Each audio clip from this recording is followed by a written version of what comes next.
আজি আমাৰ ৰাজ্য চৰকাৰৰ ৰাজহ আৰু পুনৰ সংস্থাপন বিভাগে চৰাইদেউ, শিৱসাগৰ, যোৰহাট আৰু গোলাঘাট জিলাৰ ৩১,৯৯১টা পৰিয়াললৈ ১৫,০০০ টকাৰ এককালীন সাহায্য ৰাশি প্ৰদান কৰিছে।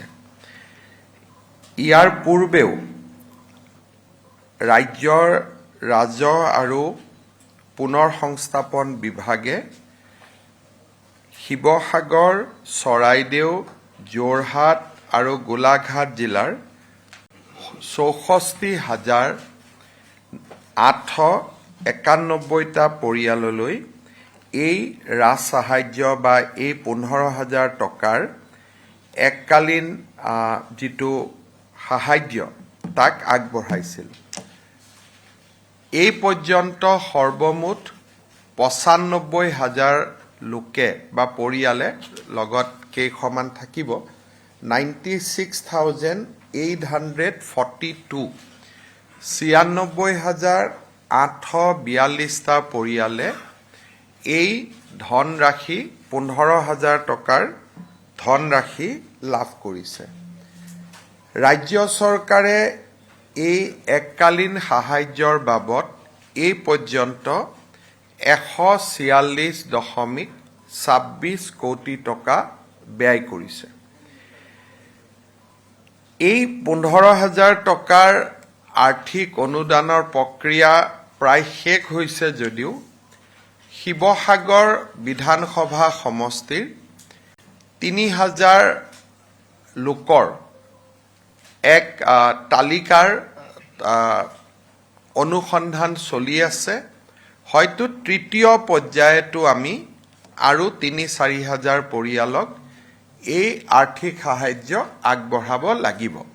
ক্ষতিগ্ৰস্ত পৰিয়ালক সম্পূৰ্ণ সহায় কৰাৰ বাবে ৰেপিড ডেমেজ এছেছমেণ্টৰ কামো আমাৰ এই চাৰিওখন জিলাত পূৰ্ণ গতিত চলি আছে।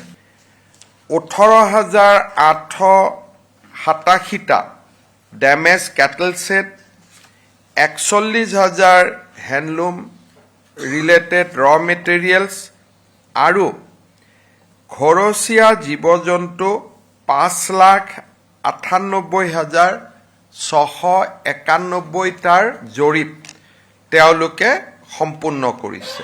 ২৮ বা ২৯ আগষ্টত প্ৰথম পৰ্যায়ৰ ছাৰ্ভে শেষ হোৱাৰ লগে লগে এই ছাৰ্ভেত ক্ষতিগ্ৰস্ত হোৱাৰ যিখন তালিকা তাক আমি ৱেব পৰ্টেলৰ জৰিয়তে প্ৰকাশ কৰিম, যাতে সকলোৱে নিজৰ নিজৰ নাম তাত আছেনে নাই, ডেমেজ তেওঁলোকে জনোৱা মতে নথিভুক্ত হৈছেনে নাই, তাক যাতে তেওঁলোকে পৰ্যবেক্ষণ কৰিব পাৰে। ৰাইজৰ অভিযোগ থাকিব যে মোৰ নাম অহা নাই বা মই বিচৰা ধৰণে মোৰ নথিভুক্ত হোৱা নাই। এই অভাৱ অভিযোগবিলাক দূৰ কৰিবৰ বাবে আমি ১ ছেপ্টেম্বৰ বা ২ ছেপ্টেম্বৰৰ পৰা দ্বিতীয় লানি জৰীপ আৰম্ভ কৰিম। দ্বিতীয়বাৰৰ জৰীপ আমি ১০ বা ১১ ছেপ্টেম্বৰত আমি শেষ কৰিম।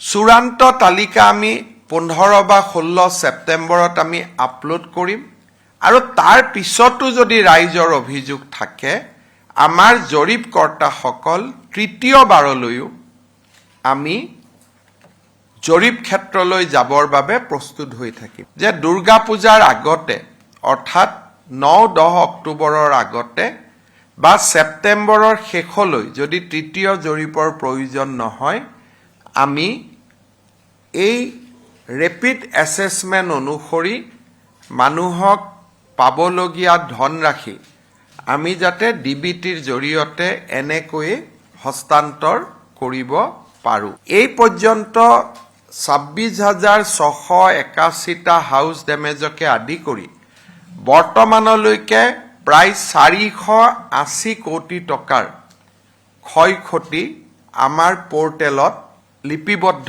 হৈছে বা পৰ্টেলত আহিব পাৰিছে। বানাক্ৰান্তত মৃত লোকসকললৈও প্ৰতিগৰাকী ব্যক্তিলৈ 9 লাখ টকাকৈ আগবঢ়োৱাৰ কামো আমি প্ৰায় শেষ কৰিব পাৰিছোঁ। বেংকৰ লোন মৰেটৰিয়ামৰ ক্ষেত্ৰত এতিয়ালৈকে 1712 গৰাকী লোকে এই মৰেটৰিয়ামৰ বাবে আবেদন কৰিছে। ইঞ্চুৰেঞ্চৰ ক্ষেত্ৰত এতিয়ালৈকে 1598 গৰাকী ব্যক্তিয়ে আবেদন কৰিছে আৰু ইয়াৰে 170 গৰাকী ব্যক্তিৰ ইঞ্চুৰেঞ্চৰ যি ক্লেইম সি সেটেল হৈছে আৰু ইঞ্চুৰেঞ্চ কোম্পানীবিলাকে ইতিমধ্যে 170 গৰাকী ব্যক্তিক ইঞ্চুৰেঞ্চৰ ধন মুকলি কৰি দিছে।